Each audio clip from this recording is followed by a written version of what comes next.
पड़ती है और केवल ही जाति विद्वेष की भावना, क्योंकि सरकार लगातार यादवों के साथ, मुसलमानों के साथ या पीढ़ी के लोगों के साथ लगातार अन्याय कर रही है।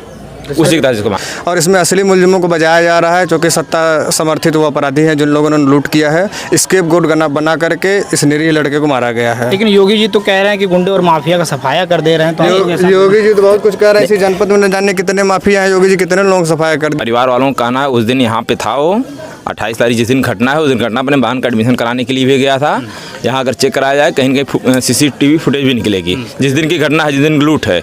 और जब पुलिस यहाँ आती है उस दिन भी लड़का अपने घर पे सोया हुआ था। यहाँ पूछताछ के बहाने घर वालों से कह करके लेके जाती हैं और 2-4 पुलिस वालों को यहाँ रख देते हैं। उन घर वालों को डरवाते, बहन थी उसकी और माँ थी, उसको डराया धमकाया जाता है कि नहीं तुम लोग किसी से बताओगे नहीं, पूछताछ करके छोड़ दिया जाएगा, नहीं तुम्हारे लड़के के साथ गलत होगा।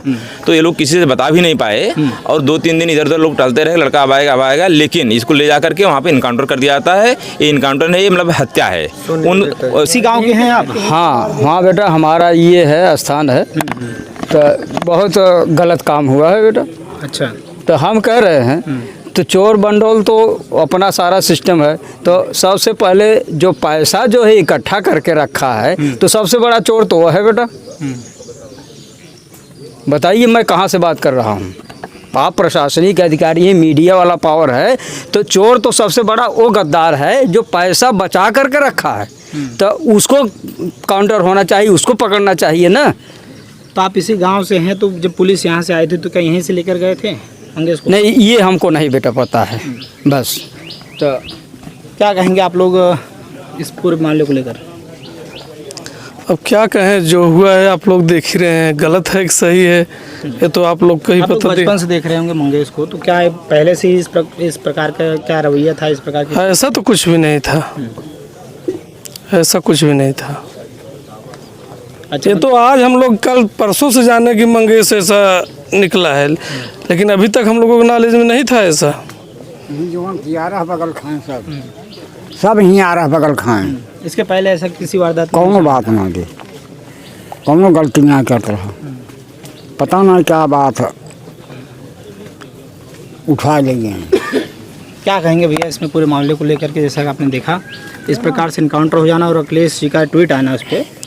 देखिए, जब से योगी सरकार आई तब से लगातार पीढ़ी के लोगों को, खास करके यादव और मुसलमानों के साथ अन्याय हो रहा है और उनको हत्याएं हो रही हैं पुलिस अभिरक्षा में। ये लोग जानबूझ करके ले जा करके उनको मारने का काम कर रहे हैं। हाँ, एक कानून का कहीं पालन नहीं हो रहा है। हमारे संविधान में, कानून में जो नियम कानून है, अगर कोई कुछ करता भी है ये आरोपी है, न कि इसको सजा हुई है। आप आरोपी को कैसे मार सकते हैं? आरोप लगाया और घर वालों का कहना है कि हमारे घर से ले गए हैं, तो ये सरासर अन्याय है और जाति विद्वेष की भावना से एक किया गया है और इसमें सरकार इन्वॉल्व है। सरकार इन्वॉल्व है। हाँ। तो ये जैसे कि उसमें और भी 4-5 लोगों को बताया जा रहा है, तो वो उनके साथ भी तो इनकाउंटर किया गया, लेकिन इसमें इनकी जिस प्रकार से गोली मारकर इनकाउंटर कर। पहली बात, ये लड़का घटना में नहीं था। परिवार वालों का कहना है उस दिन यहाँ पे था वो 28 तारीख जिस दिन घटना है, उस दिन घटना अपने बहन का एडमिशन कराने के लिए भी गया था। यहाँ अगर चेक कराया जाए कहीं कहीं CCTV फुटेज भी निकलेगी जिस दिन की घटना है, जिस दिन लूट है। और जब पुलिस यहाँ आती है उस दिन भी लड़का अपने घर पे सोया हुआ था। यहाँ पूछताछ के बहाने घर वालों से कह करके लेके जाती हैं और 2-4 पुलिस वालों को यहाँ रख देते हैं। उन घर वालों को डरवाते, बहन थी उसकी और माँ थी, उसको डराया धमकाया जाता है कि नहीं तुम लोग किसी से बताओगे नहीं, पूछताछ करके छोड़ दिया जाएगा, नहीं तुम्हारे लड़के के साथ गलत होगा। तो ये लोग किसी से बता भी नहीं पाए और 2-3 दिन इधर उधर लोग टलते रहे, लड़का अब आएगा, लेकिन इसको ले जा करके वहाँ पे इनकाउंटर कर दिया जाता है। ये इनकाउंटर नहीं, ये मतलब हत्या है। उन सुनियोजित तरीके से उन पुलिस वालों के खिलाफ मुकदमा दर्ज करके 302 के तहत उनको जेल भेजा जाए, ये हम लोगों की मांग है। और समाजवादी पार्टी इस पर लगातार संघर्ष करेगी, सड़क से लेकर के सदन तक। हमारे नेता समाजवादी पार्टी के राष्ट्रीय अध्यक्ष आदरणीय अखिलेश यादव जी इस बात को लगातार 2-3 बार उठाए हैं और नेता प्रतिपक्ष विधान परिषद आदरणीय लाल बिहारी यादव जी को भी यहाँ पर भेजने का काम किया। अच्छा, ऐसे में भैया ये बताइए कि इस महज 19 साल उम्र बता रहे हैं उनके पिताजी, और ऐसे में 1 लाख का इनामिया घोषित कर दिया गया, इस पर क्या कहेंगे? ये रातों रात इनामिया घोषित कर दिया, चूँकि इनके मतलब बचने का कोई विकल्प दिख नहीं रहा था, इसलिए जानबूझकर ये लोग सब कुछ उन्हीं के हाथ में है। जब हम ही कातिल हैं, हम ही जज हैं और हम ही जो है गुनाहगार हैं, सब कुछ अगर हम ही हो जाएंगे तो फैसला हम ही को लेना है। वही कातिल हैं, बच्चे के कातिल भी पुलिस ही है, न्याय भी वही बता रही है, FIR भी वही दर्ज कर रही है और बता भी दे रही है कि मतलब 1 लाख इनामिया है। कहाँ से इनामिया हो गया? 19 साल का लड़का है, घर की स्थिति आप लोग देख सकते हैं, एक मड़ई है, एक वो है। अगर लूट हत्या मतलब इस तरीके से करता रहता है तो ये स्थिति होती। जिस तरीके से लोग बता रहे हैं, और कुछ भी उसके पास कुछ नहीं, वो पढ़ने लिखने वाला लड़का था। कभी कभार का लोग कोई फर्जी, मतलब पुलिस इससे पहले भी फर्जी मुकदमा उसके ऊपर दर्ज करती है, और आज भी मतलब ले जाकर के फर्जी मुकदमा दर्ज करके उसकी हत्या करने का काम करती है, और केवल जाति विद्वेष की भावना, क्योंकि सरकार लगातार यादवों के साथ, मुसलमानों के साथ या पीढ़ी के लोगों के साथ लगातार अन्याय कर रही है। उसी की तरह से मारा गया है। जैसे उत्तर प्रदेश के मुख्यमंत्री योगी जी सदन में सिर्फ जो है 2 लोगों का नाम लेते हैं 18 में से, एक यादव और दूसरा मुसलमान, तो उनसे क्या ही उम्मीद की जा सकती है। और उत्तर प्रदेश में कानून व्यवस्था का इकबाल बिल्कुल नहीं है, और न ही पुलिस का बिल्कुल इकबाल खो चुकी है।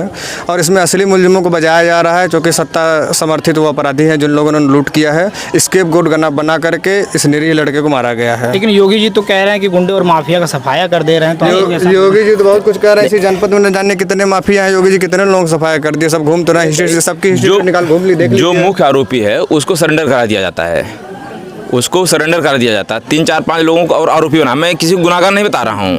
आरोपी, जो आरोपी थे, मुख्य आरोपी जिसको पुलिस मतलब बताती है, उसको सरेंडर कराया जाता है। 5 6 लोगों को और सरेंडर कराया जाता है, उनकी जातियों को देख लिया जाए।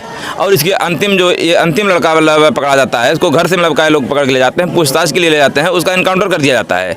और जो योगी की जात के लोग हैं उनको केवल पैर में गोली मारी जाती है, और उनको मुख्य आरोपी को सरेंडर करा दिया जाता है दूसरे केस में, जो उसके खिलाफ 34 मुकदमे दर्ज हैं जो पुलिस रिकॉर्ड में है। ये कहाँ का न्याय है?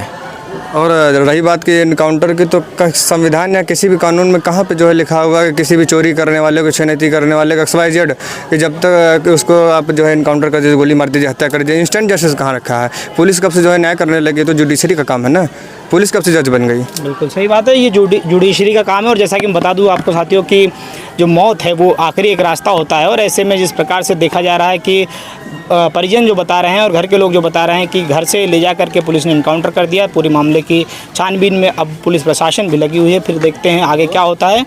फिर मिलते हैं किसी नेक्स्ट वीडियो में साथियों। जय हिंद, जय भारत।